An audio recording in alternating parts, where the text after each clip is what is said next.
Hello, this is a brief introduction to editing in Final Cut Pro 10. Having already imported all of our footage, I'm going to get straight on to starting new projects, editing and cutting together footage, how to work with audio, and adding effects, transitions and text. First thing I'm going to do is start a new project. Click the plus sign, add a name, and you can set various video properties. I'm going to use HD 720p, so the smaller HD format at 25 frames per second.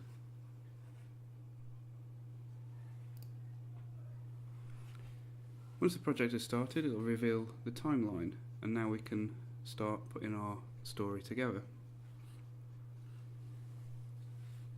In our event viewer, we have our footage. I have several clips here.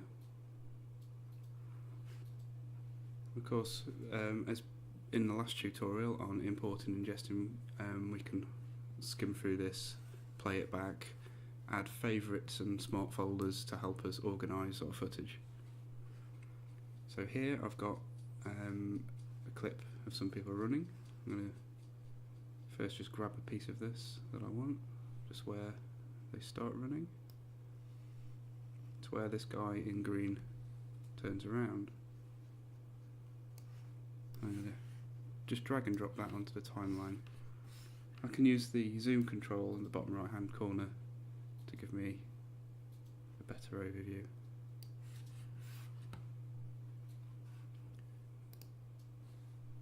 Next, I'm going to just put the rest of these on order how I want. You can see I've favourited a section of this clip already. Zoom out a little bit. Get rid of this part.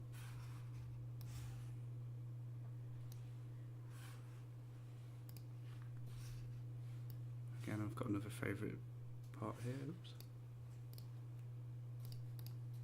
Just this part. And then the end sequence. So I've now got 5 clips in. And if I play this back, you can see that it'll obviously need a lot of editing.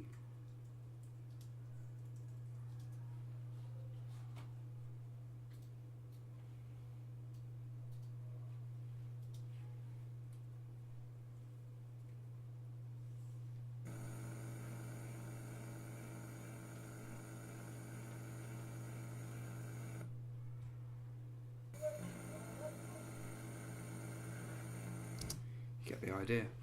You can see that some of this audio will need fixing later on. Other clips don't have audio, so we're going to add in our sort of Foley, sort of dubbed audio at the end. I'm going to start with these first 2 clips. You can see the first selection I chose was this group running and the guy in green turning around. But in the second clip, before I've cut this together, he isn't fully turned around, so it'll be really jarring to the viewer. So the first thing I'm just going to click and drag the handles at the end of the clip and just get this to where he turns around. If I want to do this even more precisely, you can double click on the intersection between 2 clips to get the precision editor, and we can do a couple of different kinds of edit here. One is the roll, where we use both parts of both clips together to get the beginning and end of each clip perfectly aligned. It's not going to be exactly perfect because these are of course 2 completely different shots. We could also slide a clip into place, and once we're done we just double click on that middle pip and it will go away.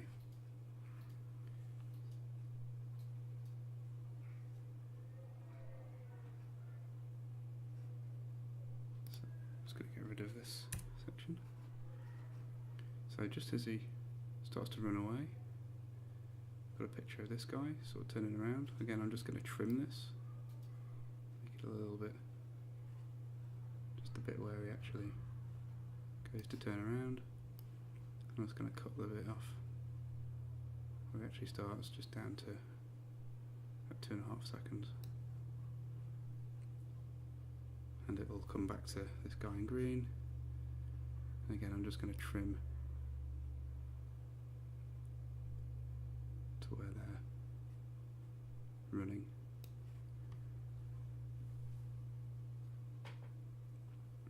I'm just going to drop the audio. There's a little black bar on all of the clips as the audio control. I'm just going to drop the audio on all of these clips because there's nothing useful on them.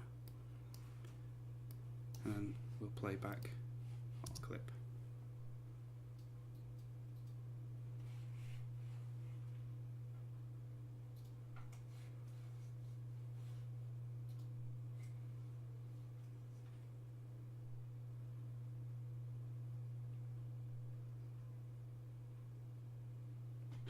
It's going to shorten this clip. Doesn't really need to be 5 seconds long. Okay. Next job is to match a little bit of audio. Because of the conditions while filming this, we decided to record the audio somewhere else. So as we scrub through this group running clip, the guy in green actually yells a line. You can just see his lip syncing there. So what I want to do is 2 syllables of this audio, which I've favorited. Fabian!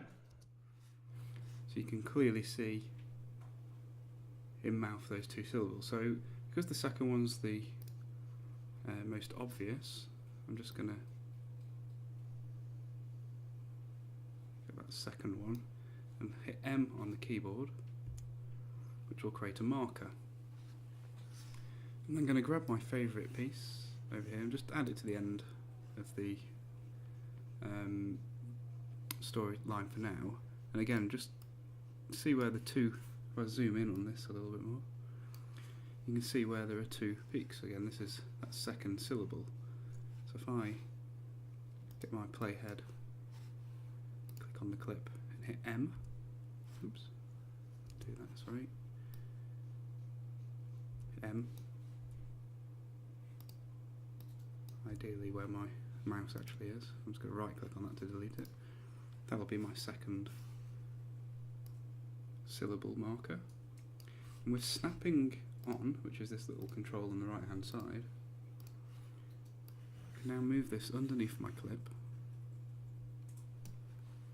and it'll snap together. So hopefully when I play this back it should sync quite nicely. Fabian! I think that's done a pretty good job. Of course, the audio is far too high. You can see the yellow and red means that the audio is peaking. You can add an audio monitor, show audio meters. You can see on the right hand side how high this audio actually is. So I'm going to just take this bar again and just drop it ever so slightly. I still want a little bit of volume in there because he is shouting, but I want to get rid of that red peak.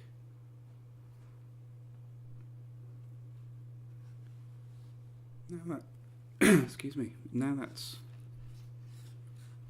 added and synced together, I now want to add a bit of soundtrack music. To do this, you can import songs into iTunes and just use songs and sound effects from the music tab, the music browser. You can see there's actually only one song in my iTunes library, which is the one I want to use, but you've also got a choice of sound effects and loops from the old Soundtrack Pro software and from iLife, so iPhoto and iMovie and anything you've put into there.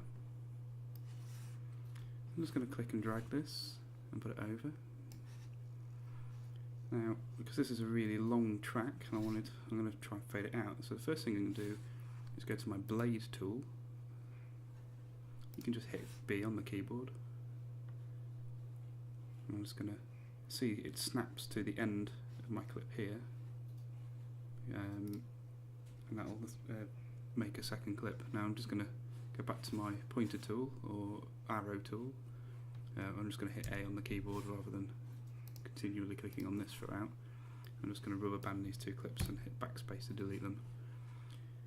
Now on audio clips, and indeed on the audio on individual bits of footage, these little pips come up where you can actually just fade the end of the clip out. So I'm going to give this a half a second of a fade, just there. No need to fade it in because this is the start of the song. And I'm just going to play that back.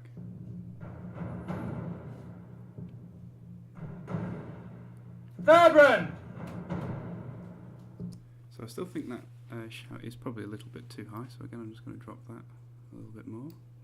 I'm also going to dip the volume ever so slightly while he shouts it. So I'm going to go back to the selection and get a range selection, and I'm just going to click and drag on my audio clip, and now I've got a little bit of a selection here. Now when I grab my little bar for the audio, it'll only affect the area in that selection. So if I now raise it, so I'll go back to my pointer tool first. So if I now raise it or lower it, it only affects that part. So I'm just going to dip it ever so slightly.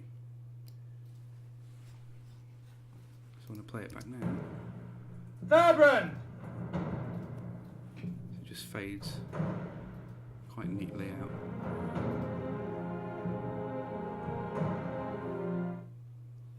Like that. I'm just going to add a bit more, maybe a second to that. Okay. Next job is to tidy some of these clips up, because you can see it's quite grey. The footage was shot on a very poor day for weather.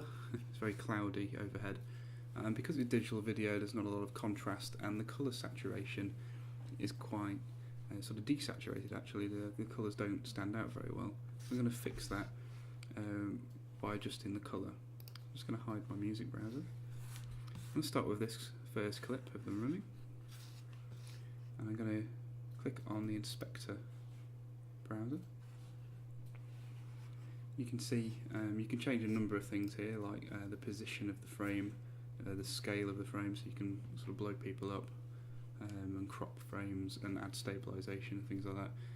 I'm not going to cover stabilisation today because it does take a lot of tweaking, and actually this footage is so wobbly that it almost doesn't work. But I will add a colour correction. Now there's a default correction called correction 1. I'm just going to click on this little arrow to show my colour board. This is separated into colour, saturation and exposure. Colour will simply change the red, green and blue values of the individual pixels. Saturation will add more intense colour or take colour away, and exposure will increase or decrease the level of light, or the luma, in this correction. So the first thing I want to do is add a little bit of contrast. So what I'm going to do is go to exposure. You'd see that these little pips here relate to shadows, midtones and highlights. So the darkest areas obviously being the shadows, the lightest areas being the highlights. Midtones are sort of the middle. In the middle is usually things like flesh tones, so the kind of mid-reds tend to be in that part. So first thing, I'm just going to drop the shadows, make the shadows more intense, and then pop the highlights out ever so slightly, just to give it a little bit more definition. To go to saturation, and again I'm going to just saturate the highlights a little bit and the midtones a little bit. I don't need to saturate the shadowed areas because I want to keep those quite deep. In the colour area, I'll just add a little bit of, maybe a little bit of blue because we're outdoors. Get rid of some of the, I could of course take a little bit of blue out and it kind of warms, maybe drag it over to this yellowy area. Just take some of the yellow out of the highlights. Something like that, go to a bit of a kind of moodier, maybe. Like that. You don't tend to need to do a massive amount of colour correction. I mean, if you take it all the way down, it'll be quite wacky. It's quite a good idea though to take it further than it should go to bring it back to something resembling the kind of correction that you want. So once I'm done, what I can do now is, if I want to reuse this over and over again, I can create a preset by clicking on the presets button and save preset. So I'm just going to call this feud colour. I can reuse this correction again. So I'm just going to go back and just show you the difference. So if I now disable this, you can see the grey and just how clearly dull it actually was. Now moving on to my second clip. I'm just going to put it so I can see more of him, so here. And again, going to go into my colour. This time I'm not going to tweak anything, I'm just going to go to a preset. You can see at the bottom I've now got feud colour, and I can add it there, and I can of course go in and adjust these clips individually, but I think that's okay, so I'm just going to leave it as it is. Now I can do that on all of the other clips as well, but I want to show you that you can actually paste attributes directly, so onto multiple clips. So using this one as the template, I'm going to go to edit, copy, and then I'm going to rubber band the next 3 clips. Go to edit, paste attributes. It'll give me this little window. I can just paste the colour information from this clip on all 3 of the clips that I've selected. So now, if I go into the inspector on here, you can see the colour correction has been added.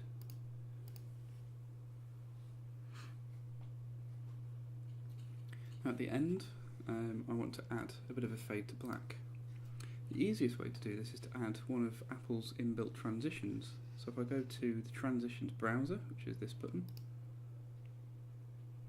go to dissolves, which is sort of Apple's terminology for it, we usually call fades or crossfades, and I can do a fade to colour. And I can just drop this on my last clip, and you see it's giving me a sort of 1 second default fade, which is good because the fade out for my audio is 1 second. And you can see if I just scrub through this, it'll fade out gently. You can of course edit this. So if you click on it and have the inspector open, you can actually change the colour it fades to. So if you wanted it to fade to white, you certainly could do that. And of course you can change how quickly something fades as well. I'm just going to delete this to show you another way, because you can do quite a lot of things manually. One thing to do is just to change the opacity of the clip over time. So I'm going to right click on my clip, go to show video animation, click on this little reveal box where it says compositing opacity, and you can see the little pips that you get for audio are also on here, and you can just drag that along for those 24 frames, which will broadly have a slightly more linear progression to the fade, like so. But it's quite often a lot easier just to drop a fade on it. But certainly for clips that you'll have above other clips on the timeline, rather than just sort of linear and sort of easily edited like this, you might need to do that. You might need to do it for titles that don't have their own fade. The last job is to add some Foley sound effects, because at the moment you've got all these people running around and all this heavy equipment and there's no sound. So I'm going to click on my Foley smart folder here, my keyword folder, and I'm just going to listen to some of this back.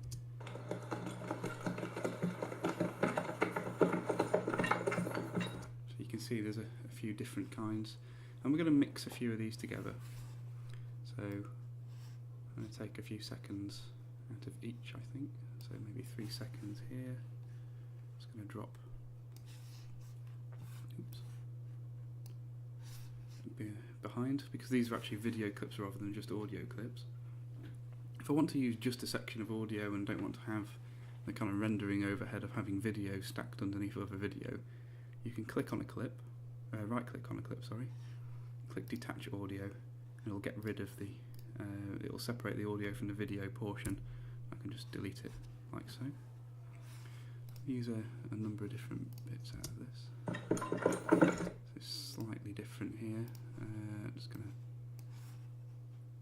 maybe use sort of 8 seconds of this one. Again, I'm just going to, you see I'm going to layer these over and overlap them a little bit because I can fade in and out of these. And hopefully the audience won't sort of realise that there's actually several different bits of audio. You see I'm fading these up and down now. Hopefully the audience won't realise there's several different bits of audio, possibly reusing some previous, the same stuff over as well, which is quite common for Foley. Oops. Just going to grab these handles and again just add a, just going to detach the audio. And this time I'm just going to blade it at the end. Delete those. Fade these in and out. Like that. The volume's going to be a little bit high, so I'm actually just going to, just looking at the small waveforms. As you can see when you raise, you can see kind of intensity of the volume, if you like, visually. So hopefully it'll just be kind of background. I might just raise the volume of my music just a little bit more. So hopefully when we play it back now.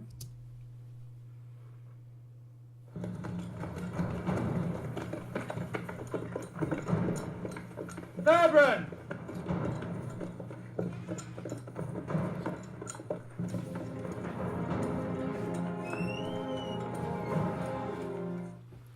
So that is a quick opening sequence clip with some edits, colour correction, a little bit using markers to place some audio, extracting audio and lowering the volume, and mixing some audio together as well. The final thing I'm going to show you is how to add effects. For this I'm actually going to use a different project, so I'm going to just go back on the opening scene to Kale's world. You see I've got this green screen footage here. I'm just going to move this out of the way to see what the footage behind it is. This sort of sped up footage of San Francisco, and I want that to come through through my green screen. So firstly I need to obviously layer it on top. It works as sort of like almost like, you know, painting on a canvas. You see the layers at the front, but if you don't paint over it then you'll see what's at the back. So got my clip. I'm going to go to my effects browser, which is this one on the left. I'm going to go to keying, and I've got my keyer effect. I'm just going to click, drag and drop that on my clip.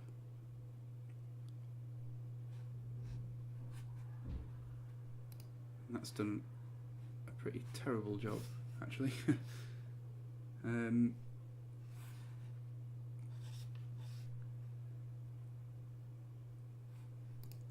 can see it thinks quite a lot of it is green, so what I need to do is sample a colour, which is this, obviously this part. You can see it's now done a much better job. So I'm sampling a selection of the green background just there. The edges are pretty good on this, so I don't think I'm going to have to pick it out pretty well. You can see it does a pretty good job. Some of the things you can do is you can define the edges. So if I wanted to start, here's an edge here. You can sort of feather, just get rid of that hardness on the outside of the edge up around the shoulders and the jacket using this bar. Dragging it further away will create a more feathered, soft effect, whereas if it's closer it'll be harder. Again, you can go to this, you see this part on the bottom left hand side hasn't worked particularly well. So I'm just going to take the sample, maybe just sample a colour from this area and this area. Just change the strength a little bit I think that's probably a bit better. You can see the original there.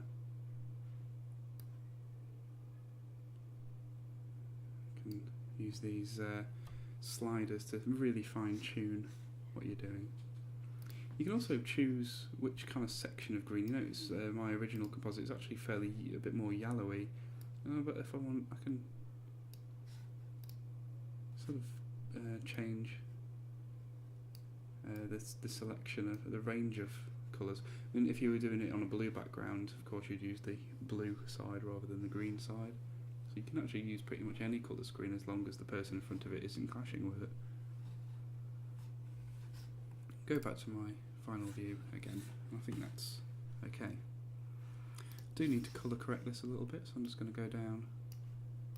So I'm looking very pink at the moment, which isn't terribly brilliant. So I'm just going to get more natural-ish skin tones. That's probably about right. Have a bit of contrast. Actually look like a human being. There we go. You see now that's a pretty decent job. Now this orange bar that's appeared on the timeline just shows that the system is actually rendering this. It does it all in the background so you can continue editing, but if you want a sort of full quality preview, you need to wait for that bar to go away. So you can see that's a pretty good attempt at a green screen. Just going to stick the volume. Next thing I'm going to do is just add a text title. So I'm going to go to my text browser, and you've got a number of different kinds of text elements. I'm going to choose one of these sort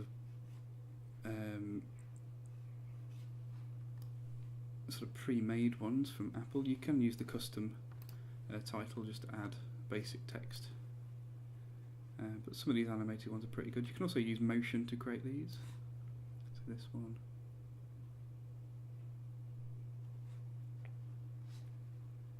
You've got sort of a number of different possibilities here. It's actually sometimes quite difficult to choose which one you want.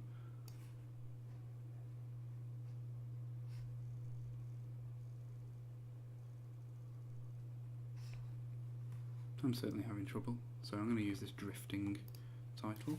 I'll just put this over the top and extend it to the length because this comes in and out. It's got its own sort of in and out section. Also going to so I'm just going to double click on it, which will give me the text options. I'm actually going to move. Actually, I'll move it all together. I think in a moment instead of. Title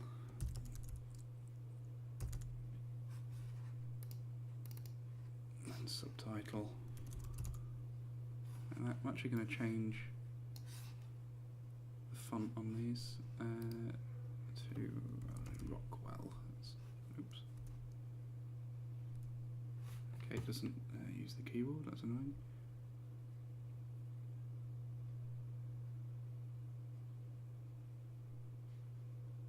Could be a long time. Maybe I should have chosen another font. Rockwell. Extra bold. No? Yes, extra bold. Let's go for extra bold. And I'm going to do the same for the top bit of text. Unfortunately, have to go through. It won't go to, that's really annoying. Usually in programs you choose a letter on the keyboard, it goes down to that letter, but apparently in here it does not.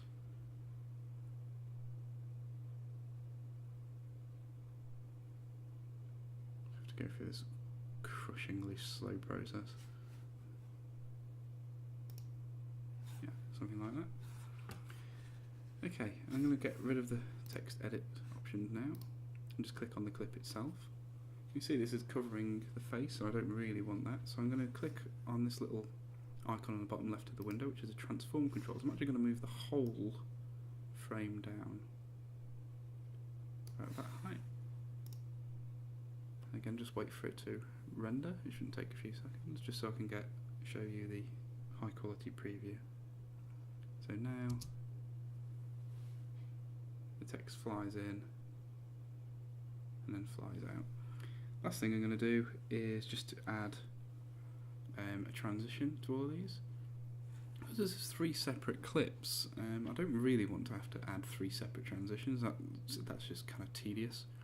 So I'm going to select all 3 clips. I'm going to right click and create a compound clip.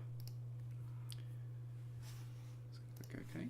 This will go in my event, the default event for this project, which is Kale's World. So you can see the new clip there. What this does, it just creates its own, almost like its own little timeline. So I can go in and edit this. If I right click, I can open it in its own timeline. You can see all 3 clips there, so I can still go in and change things using the back button to go back. But it means if I now add a transition, such as a fade to colour, it will work on the entire section of clip. All 3 clips at once will fade out, as opposed to adding it to each individual clip. Okay, that's enough of me talking. That was an introduction to editing in Final Cut.